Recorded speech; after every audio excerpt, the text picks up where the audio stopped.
సుమన్ టీవీలో మీ personal and business promotions కోసం కింది నెంబర్కి కాంటాక్ట్ చేయండి. శనివారం రాత్రి వేళలో ఉల్లంపేట ఎంఆర్ఓ ఆఫీస్ పక్కనుండే హిందూ శ్మశాన వాటిక ఏదైతే ఉన్నదో సర్వే నంబర్ 280 6 ఎకరాలు 20 సెంట్ల విస్తీర్ణంలో ఉన్నది.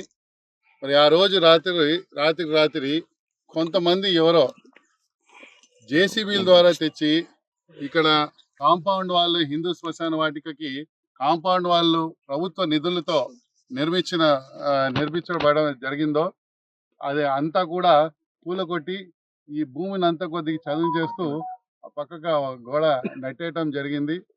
16వ తేదీ రాత్రి ఈ సంఘటన జరిగితే ఈరోజు 20వ తేదీ.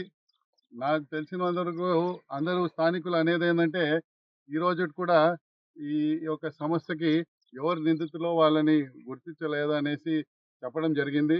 ఇది ఎంతో బాధాకరమైన విషయం.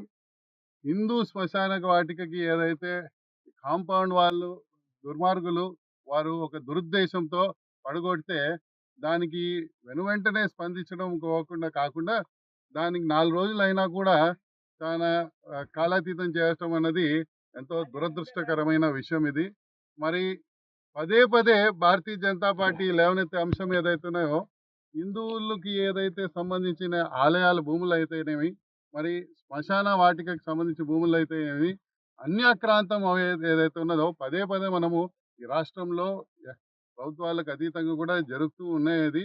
భారతీయ జనతా పార్టీ ఇటువంటి ఏ సంఘటన జరిగినా కూడా గలమెత్తి మేము దాన్ని ముక్తకంఠంతో దాన్ని ఖండిస్తూనే ఉన్నాం. ఈ సంఘటన కూడా ఎంతో దుర్మార్గం, దురదృష్టం. ఇటువంటి సంఘటన ఏదైతే ఉన్నదో స్థానికంగా ఉన్న మా అందరూ కూడా మనోభావాలు దెబ్బతినే విధంగా ఏదైతే జరిగిందో నేను కావున ఈరోజు మా భారతీయ జనతా పార్టీ తరఫున మా నాయకులం అందరూ కూడా వచ్చి ఈ యొక్క క్షేత్ర పరిశీలన చేయటం జరిగింది.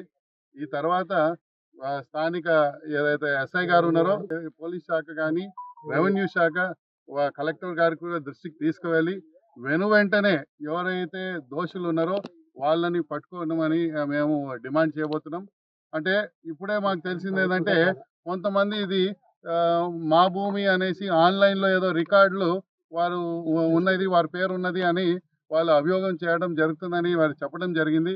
ఏదేదైతేనేమై వాళ్ళ భూమి అయి ఉంటే రెవెన్యూ అధికారుల దృష్టికి తీసుకువెళ్ళి చట్టరీత్యా వాళ్ళు ఏదైతే ఉన్నదో ఆ ఒక భూమిని ఏదైతే సర్వేల ద్వారా వాళ్ళు చేసుకోవాలి. కానీ రాత్రికి వచ్చి ఒక ప్రభుత్వ నిధులతో కట్టిన ఏదైతే గోడ ఏదైతే ఉన్నదో దాన్ని కూలగొట్టడం అన్నది అది చాలా దుర్మార్గం.